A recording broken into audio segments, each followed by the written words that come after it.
हर हर महादेव शंभू काशी विश्वनाथ गंगे। मैं शिवानी चक्रवर्ती, मैं हरिशंकर चक्रवर्ती अपने channel Bong Kalinga Food Tales में आप सबका स्वागत करते हैं।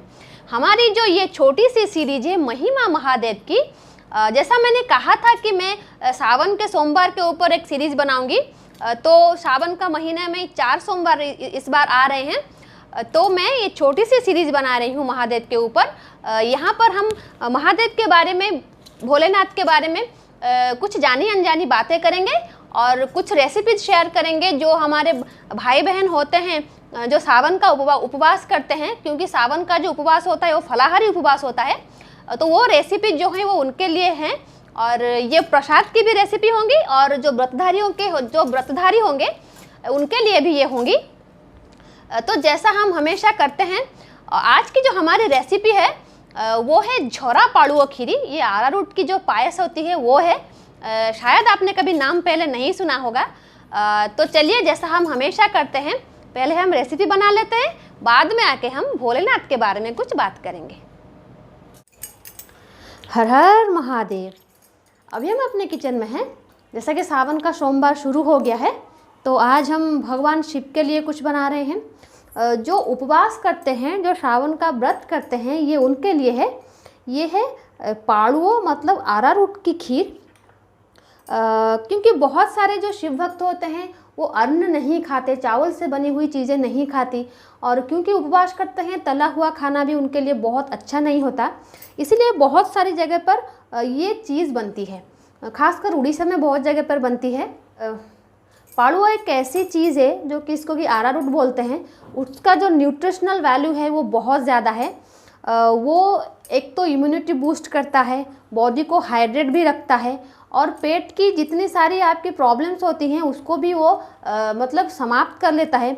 अगर आप उपवास करेंगे, व्रत करेंगे, तो बहुत लोगों को गैस की प्रॉब्लम हो जाती है, पेट खराब हो जाता है, तो ये उसके लिए एक बहुत अच्छा रेसिपी है।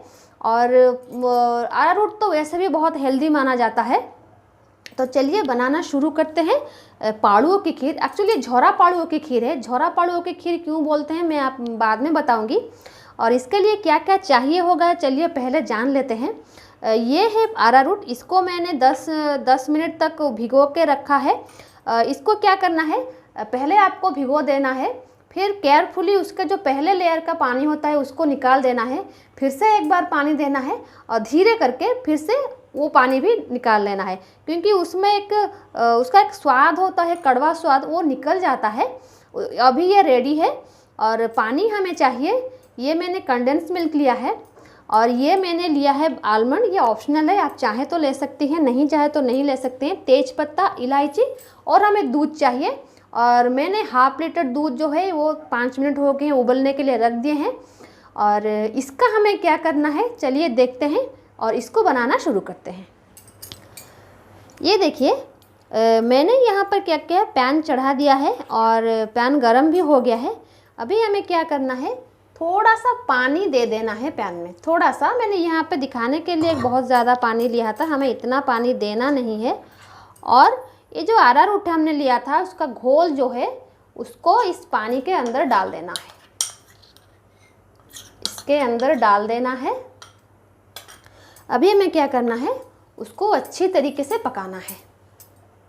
5-7 मिनट लगेंगे उसको पकाने के लिए, और उसको हमें अच्छी तरीके से पकाना है,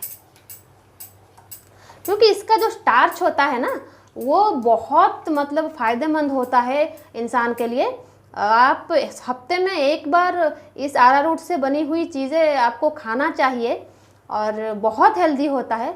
हाँ, थोड़ा महंगा होता है, लेकिन ये बहुत हेल्दी होता है, और इससे बहुत सारी चीज़ें बनती हैं। बर्फ़ी बनती है, खीर बनती है, और बहुत सारी चीज़ें बनती है। और अभी इसको क्या करना है, थोड़ा धीमा आंच पे पकाना है।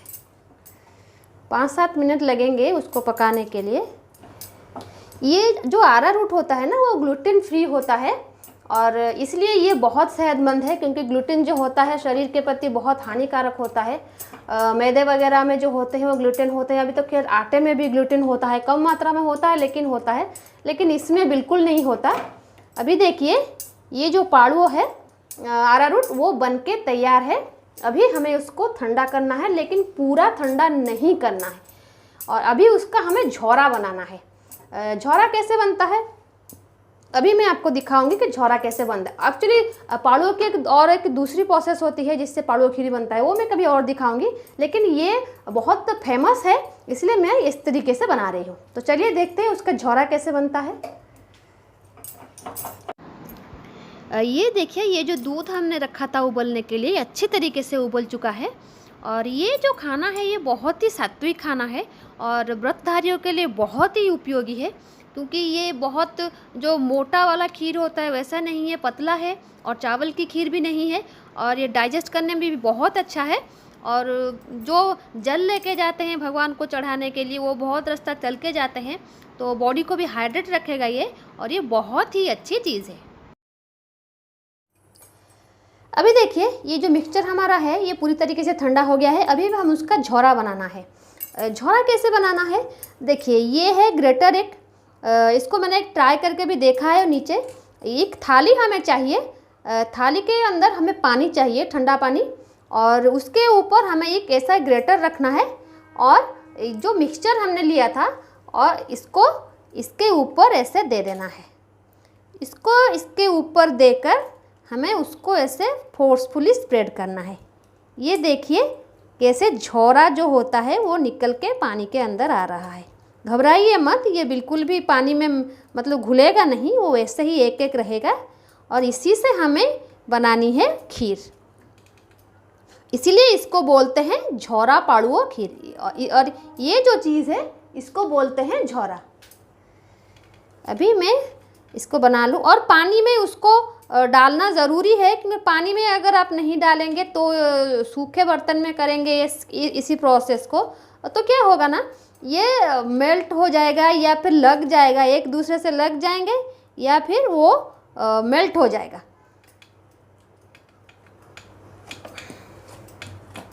अभी मैं पूरी प्रोसेस को पूरा कर लूँ, फिर आपको दिखाऊंगी अच्छी तरीके से जब वो निकलेगा।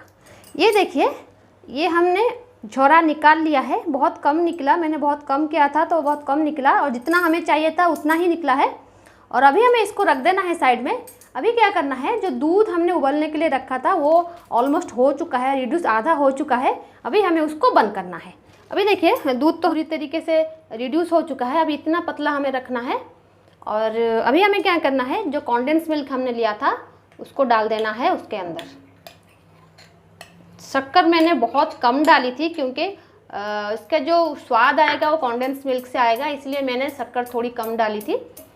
अभी हमें क्या करना है, कॉन्डेंस मिल्क डाल के उसको बंद कर देना है।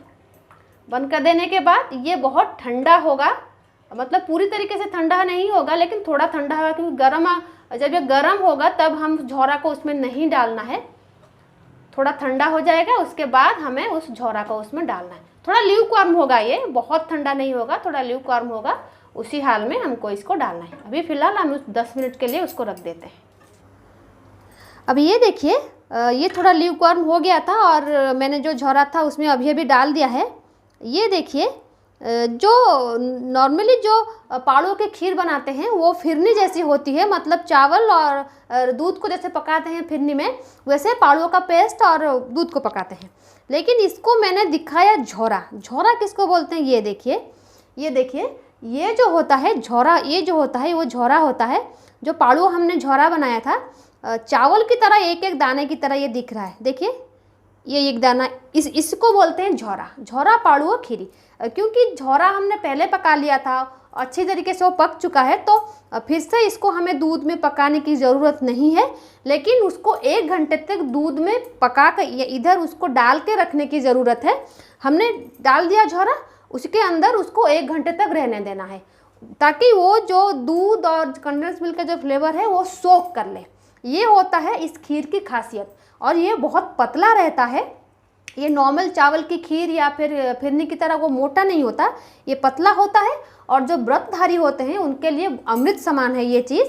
और अगर आप चाहें तो जो जैसे मैंने कहा कि फिरनी की जैसे बनाना है, उस तरीके से आप बना सकते हैं। अगर आपको उस तरीके से बनाना नहीं आता तो मैं आपको बाद में कभी सिखा दूंगी, और उसी तरीके से जगन्नाथ मंदिर में बनता है। तो ये थी आज की हमारी रेसिपी, जो इसको कहते हैं झोरा। झोरा पाड़ुआ खीरी। अभी मैं इसको 1 घंटा रख देती हूँ, बाद में जब वो ठीक अच्छी तरीके से सोक कर लेगा बाद में उसको दिखाऊंगी। तो ये थी आज की हमारी रेसिपी झोरा पाड़ुआ खीरी। आई होप आज की ये रेसिपी आपको अच्छी लगी होगी। मैंने उसके ऊपर थोड़ा सा साफ़रन डाल दिया है। अगर आज की रेसिपी हमारी आपको अच्छी लगी है तो प्लीज़ हमारे चैनल को लाइक और सब्सक्राइब कीजिए और बेल आइकन को दबा दीजिए ताकि आने वाले वीडियो का आपको नोटिफिकेशन मिल सके। तो ये थी आज की रेसिपी। रहते हैं। जय जगन्नाथ, हर हर महादेव। तो पायस मैंने बना ली है। चलिए बात कर लेते हैं सावन का महीना और उसमें महादेव के व्रत का जो विधान होता है वो क्या होता है। देखिए, ये जो है जो पूर्णिमा कला में करते हैं उनके लिए ये पहला सोमवार है सावन का, और जो संक्रांति कला में करते हैं उनके लिए दूसरा सोमवार है ये सावन का। तो दो हिसाब से मानते हैं। जो पूर्णिमा से मानते हैं उनके लिए अलग होता है, जो संक्रांति से मानते हैं उनके लिए अलग होता है। सावन में भगवान शिव के ऊपर जलाभिषेक करने का परंपरा है। ऐसे तो हर सोमवार को भगवान जी के ऊपर जल चढ़ाया जाता है, लेकिन सावन के सोमवार का महत्व इतना क्यों है? क्योंकि सावन वही महीना है, ये तो वो चतुर्मास का ये पहला महीना है। क्योंकि ये जो चतुर्मास होता है यहाँ पर महादेव जो होते हैं वो विश्व के पालनहार होते हैं। क्योंकि देवशयनी एकादशी के बाद भगवान विष्णु जो होते हैं वो सोने के लिए चले जाते हैं 4 महीने के लिए। तो उनके बेहाप पे जो महादेव होते हैं, जो संहार करता होते हैं, वो पालन करता जो होते हैं वो बन जाते हैं। लेकिन यही वो महीना है, सावन का वो महीना है जब समुद्र मंथन हुआ था। समुद्र मंथन से बहुत सारी चीज़ें मिली थी, बहुत सारी जो अच्छी अच्छी चीज़ें मिली थी वो सब तो बांट के ले गए। महालक्ष्मी निकली थी, उन्हें क्योंकि वो विष्णु की अर्धांगिनी थी, वो विष्णु के पास चली गई, विष्णु जी के पास चली गई। और ऐरावत जो था वो इंद्र जी को मिल गया, भगवान इंद्र को मिल गया। और बहुत सारे जो थे जो मतलब अमूल्य धन संपदा थे जो समंदर से निकले थे, सागर से निकले थे, वो देव और दानव में बट गए। लेकिन कहते हैं ना, अमृत के साथ विष भी आता है, और समुद्र मंथन में अमृत तो निकला था लेकिन अमृत से पहले विष निकला था। अगर उस विष को कोई ग्रहण नहीं करता तो अमृत नहीं निकलता। तो अमृत निकालने के लिए उस विष को किसी को ग्रहण करना था, तो वो हलाहल विष था। और हलाहल विष के बारे में तो सारे देव दानव जानते हैं, तो कितना मतलब खतरनाक वो विष होता है। किसी ने नहीं पिया, लेकिन भगवान शंकर ने, क्योंकि अमृत निकलना बहुत ज़रूरी था, तो भगवान शंकर ने उसको पी लिया। पी लेने के बाद वो जो ज्वाला होता है ना विष का, वो उनसे बर्दाश्त नहीं हो रहा था। हालांकि गंगा मैया उनके ऊपर हैं, उनके सर के ऊपर थे, फिर भी वो नहीं हो रहा था। तो इसके लिए ये भगवान शंकर जी का उसी टाइम जलाभिषेक किया गया था। तो उसी को ध्यान में रखकर, उसी को मानने के लिए सावन के महीने में जो भक्त होते हैं वो भगवान शंकर के ऊपर जलाभिषेक करते हैं, ताकि भगवान शंकर को थोड़ी सी ठंडक पहुँचे और वो विष की ज्वाला थोड़ा कम हो। और यही एक वजह है सावन के महीने में भक्त जो होते हैं भगवान के, ऐसे तो महादेव के भक्त जो होते हैं वो पागल के समान होते हैं। क्योंकि मैं खुद महादेव की भक्त हूँ, मैं शैवेटी हूँ, महादेव मेरे सबसे प्रिय भगवान हैं। तो उनको उनके एक तरीके का ये उपचार होता है भगवान को, मतलब उनको शांति पहुंचाने का, उनको शीतलता प्रदान करने की। और सावन में कुछ चीज़ें वर्जित हैं, वो खाना नहीं चाहिए, जैसे बैंगन हो गया, पत्तेदार सब्जी हो गई। ऐसे तो धार्मिक मान्यता है ये खाना नहीं चाहिए, लेकिन क्यों नहीं खाना चाहिए? अगर उसके जो वैज्ञानिक दृष्टिकोण है, इस टाइम पे इसी टाइप के जो वेजिटेबल्स होते हैं, साग सब्जी हो गया, बैंगन हो गया, उसमें बहुत कीड़े लगते हैं। और सावन में नॉनवेज भी नहीं खाते, फिश वगैरह नहीं खाते, क्योंकि ये टाइम होता है ना जो बारिश का टाइम होता है, तब क्या होता है ना, मछलियों को बीमारी लग जाती है, उनको रोग हो जाता है, इसलिए नॉनवेज भी नहीं खाते।